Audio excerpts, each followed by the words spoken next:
বন্ধুরা আজকের এই ভিডিওতে আমরা কথা বলবো মার্ভেল সিনেমাটিক ইউনিভার্সের দ্বিতীয় মুভি দ্য ইনক্রেডিবল হাল্কের সম্বন্ধে। এই মুভিটি মার্ভেলের ফেজ 1 এর দ্বিতীয় মুভি, যেটি রিলিজ হয়েছিল 2008 সালে। এই মুভির মধ্যে হাল্কের রোলকে প্লে করেছিল এডওয়ার্ড নোর্টন, কিন্তু বাকি সমস্ত মার্ভেল মুভির মধ্যে হাল্কের ক্যারেক্টারকে মার্ক রাফালো প্লে করেছিল। বন্ধুরা এই মুভির আইএমডিবি রেটিং হলো 6.6। চলুন এবার এই মুভির এক্সপ্লেনেশন কে জানা যাক। এই মুভির শুরুতে আমরা দেখতে পাই ভার্জিনিয়ার কালভার ইউনিভার্সিটিকে, যেখানে থান্ডার বোল্ট নামক একটি জেনারেল নিজের আর্মির মেম্বারদেরকে নিয়ে সুপার সোলজার সিরামকে বানানোর চেষ্টা করছিল, এবং এই সিরাম বানানোর দায়িত্ব সে তার মেয়ে এলিজাবেথ রোজকে দেয়, যার সাথে ব্রুস ব্যানারও ছিল, এবং তারা ওই সিরামকে বানাতে সফলও হয়ে যায়, এবং সে এই সিরামকে নিয়ে এক্সপেরিমেন্ট নিজের উপরে করতে থাকে। কিন্তু ওই এক্সপেরিমেন্ট একেবারেই ফেল হয়ে যায়, যার ফলে ব্রুস ব্যানার একটি দানবে পরিণত হয়ে যায়, যাকে আমরা হাল্কও বলে থাকি। এরপরে সে পুরো ল্যাবকে একেবারে ধ্বংস করে দেয়, এবং সেখানে সমস্ত মানুষকে সে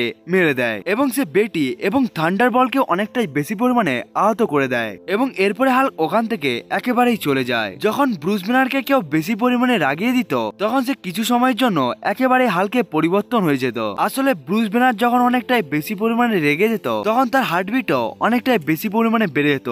এই কারণেই সেই সবুজ দত্ত হালকেও পরিবর্তন হয়ে যেত। ল্যাবরেটরি থেকে পালিয়ে যাওয়ার পর সে 2টি থেকে 3টি গ্রামকে একেবারে ধ্বংস করে দেয়, কিন্তু হালকে 5 বছর ধরে কেউ ধরতেই পারছিল না। এরপরে আমাদেরকে 5 বছরের পরের কাহিনীকে দেখানো হয়, যেখানে ব্রুস নিজের রাগকে কন্ট্রোল করার জন্য যোগ ব্যায়ামকে করে থাকতো, এবং এটি ব্রুস ব্যানারকে অনেকটাই বেশি পরিমাণেই সাহায্য করে, কারণ সে 158 দিন ধরে হালকে পরিবর্তন হয়নি। এই কারণে সে কোনো জায়গাকে ধ্বংসও করেনি। সে ব্রাজিলের একটি শহর রেও সিনারিতে লুকিয়েছিল, যার ইনফরমেশন কেউ জানতো না, এমনকি বেটিও জানতো না। এখানে ব্রুস নিজের রাগকে কন্ট্রোল করার জন্য সে ট্রেনিংও করছিল তার ট্রেনারের সাহায্যে। এর সাথে সে একটি বোতলের ফ্যাক্টরিতেও কাজ করত, কিন্তু একদিন হঠাৎ করে ফ্যাক্টরির মধ্যে শর্ট সার্কিট হয়ে যায়, যার ফলে ফ্যাক্টরির ওনার ব্রুস ব্যানারকে ডাকে এটাকে ঠিক করার জন্য।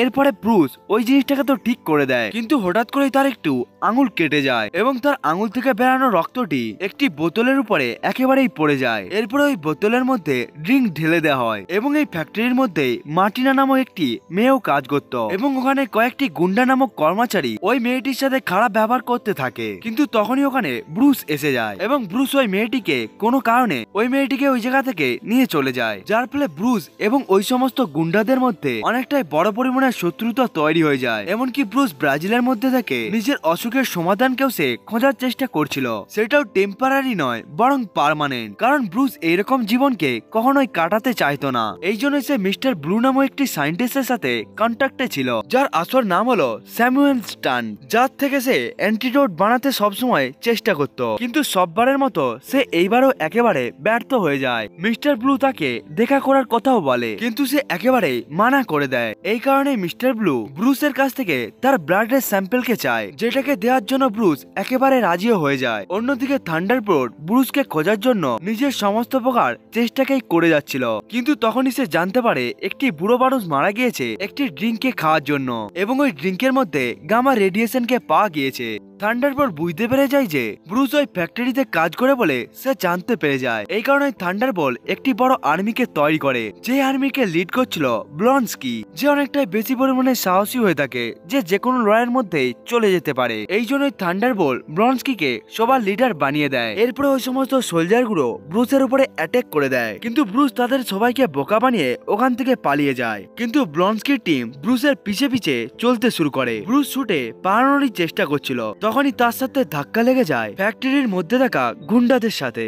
এই কারণে তারাও ব্রুসের পিছনে পড়ে যায়। ছুটতে ছুটতে ব্রুস বোতলের ফ্যাক্টরিতে চলে যায়, যার পিছনে পিছনে ওই সমস্ত গুন্ডাগুলো এবং ব্লন্সকির পুরো টিম একেবারে ওখানে চলে আসে। তখনই ফ্যাক্টরির গুন্ডাগুলো ব্রুসকে একেবারেই ধরে নেয়, এবং ব্রুসকে তারা মারতেও শুরু করে দেয়, যার ফলে ব্রুস হাল্কে পরিবর্তন হয়ে যায়, যার ফলে হাল্ক ব্লন্সকি এবং ওই সমস্ত গুন্ডাদেরকে একেবারে শেষ করে দেয়, এবং হাল্ক ব্লন্সকির উপরেও অ্যাটাক করে দেয়, কিন্তু ব্লন্সকি ওই অ্যাটাক থেকে একেবারেই বেঁচে যায়। এর ফলে ব্লন্সকি এবং থান্ডারবোল্ট ব্রুস ব্যানারের রুমে চলে আসে। এর সাথে ব্লন্সকি ব্রুসের ব্যাগকেও উঠিয়ে নিয়ে আসে, যেটিকে ওই সমস্ত গুন্ডাগুলো ব্রুসের হাত থেকে ছিনিয়ে নিয়ে ওটাকে ফেলিয়ে দিয়েছিল। ওখান থেকে তারা একটি ল্যাপটপকে খুঁজে পায়, যেখান থেকে তারা জানতে পারে মিস্টার ব্লুর সাথে ব্রুস ব্যানারের কানেকশন রয়েছে বলে, এবং এরপরে ব্লন্সকি থান্ডারবোল্টকে জিজ্ঞাসা করে এটা কি জিনিস ছিল, যেটিকে সে আগে কখনোই দেখেনি। এরপরে ব্লন্সকি বলে সে কখনোই ব্রুসকে ছাড়বে না। এরপরে থান্ডারবোল্টই বলে ওটা ব্রুসই ছিল।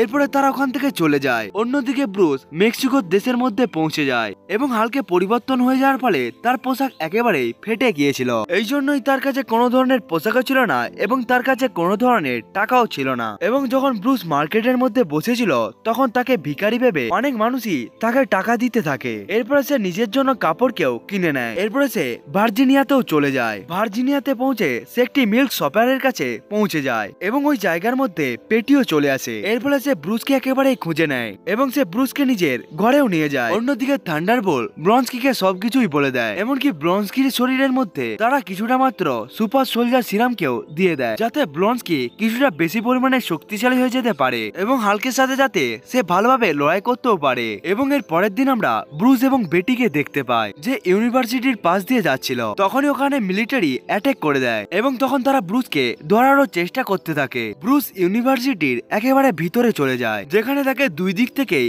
মিলিটারির সমস্ত সোলজার একেবারে ঘিরে নেয়। এরপরে দুটো সোলজার তার উপরে ধোঁয়া বোম ছেড়ে দেয় যাতে সে অজ্ঞান হয়ে যেতে পারে, কিন্তু তখনই ব্রুস হালকে পরিবর্তন হয়ে যায়। এরপরে হাল্ক মিলিটারি ভেহিকেলের উপর অ্যাটাক করে দেয়, যে মিলিটারি অফিসারের সমস্ত গাড়িকে একেবারে ধ্বংস করে দেয়। এরপরে ব্রনস্কি নিজের গানকে ব্যবহার করে হাল্কের উপরে একের পর এক অ্যাটাক করতে থাকে। এরপরে হাল্ক ব্রনস্কির পিছনে পড়ে যায়। অন্যদিকে ব্রনস্কি হাল্কের সমস্ত অ্যাটাক থেকে নিজেকে বাঁচানোর চেষ্টা করছিল, কারণ সেই সিরামটি এখন কাজ করছিল, যার ফলে তার শরীর আগের থেকে অনেকটাই বেশি পরিমাণে শক্তিশালী, স্পিডি এবং এজাইলও হয়ে গিয়েছিল। এরপরে হাল্ক ব্রনস্কির পিছনে দৌড়াতে থাকে, যার ফলে দুটো মিলিটারি ভেহিকেল ওখানে একেবারেই পৌঁছে যায়, যেখানে সাউন্ড ওয়েভ লাগানো ছিল, যার তরঙ্গগুলো হালকে অনেকটাই বেশি পরিমাণে অসুবিধার মধ্যে ফেলিয়ে দিচ্ছিল। কিন্তু হাল্ক ওই দুটো গাড়িকেও একেবারে ধ্বংস করে দেয়। এরপরে ব্রনস্কি হাল্কের সামনে গিয়ে দাঁড়িয়ে যায়, কিন্তু এরপরে হাল্ক ব্রনস্কিকে এতটাই জোরে কিক মারে যে যার ফলে ব্রনস্কি অনেকটাই দূরে গিয়ে একটি গাছের সাথে ধাক্কা খেয়ে যায়, যার ফলে ব্রনস্কির পুরো শরীরই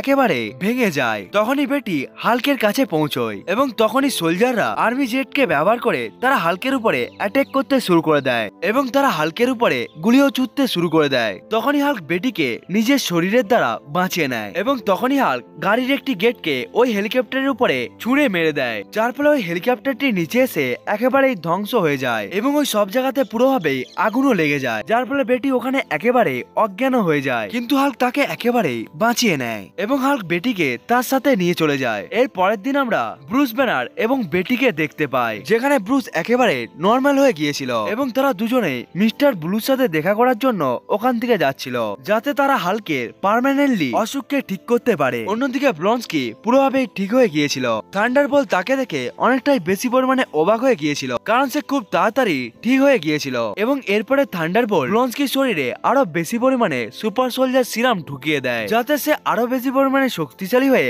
হাল্কের সাথে সে লড়াই করতে পারে। কিন্তু ব্রনস্কির শরীর ওই ডোজকে একেবারেই সহ্য করতে পারে না। এর ফলে তার হাড়গুলো একেবারে ভিন্ন ভিন্ন হতে শুরু করে দেয়, যার ফলে ব্রনস্কির রাগ আগের থেকে অনেকটা বেশি পরিমাণে বেড়ে যায়। কিন্তু সে এই কথাটি কাউকেও আর বলে না। সে ওখানে ইউনিফর্মকে পরে নিয়ে ব্রুসকে ধরার জন্য সে ওখান থেকে চলে যায়। অন্যদিকে আমরা ব্রুস এবং বেটিকে দেখতে পাই, যারা মিস্টার ব্লুকে একেবারেই খুঁজে নেয়। মিস্টার ব্লু ব্রুসকে একেবারেই টেবিলের মধ্যে সুই করিয়ে দেয় এবং ব্রুসকে অ্যান্টিডোট দেওয়ার জন্যই সে তৈরি হচ্ছিল এবং তাকে অ্যান্টিডোট দেওয়ার আগে তাকে একটি কারেন্ট দেওয়া হয়, যাতে ব্রুস হালকে পরিবর্তন হতে পারে। এই কারেন্টকে পেয়ে যাওয়ার পরে ব্রুস হালকে পরিবর্তন হয়ে যায়, কিন্তু যখনই সে হালকে পুরোভাবে পরিবর্তন হয়ে যায় তখনই বেটি হালকের শরীরে একেবারে উঠে পড়ে, যাতে হাল্ক অনেকটাই বেশি পরিমাণে শান্ত হয়ে যেতে পারে। এরপরে মিস্টার ব্লু হালকে অ্যান্টিডোট দিয়ে দেয়। এরপরে সে খুব তাড়াতাড়ি হাল্ক থেকে ব্রুস ব্যানারে পরিবর্তন হয়ে যায়, যার ফলে সে একেবারেই ঠিকও হয়ে যায়। কিন্তু সে পুরোভাবে এখনো ঠিক হয়নি, এটিকে মিস্টার ব্লু জানতো না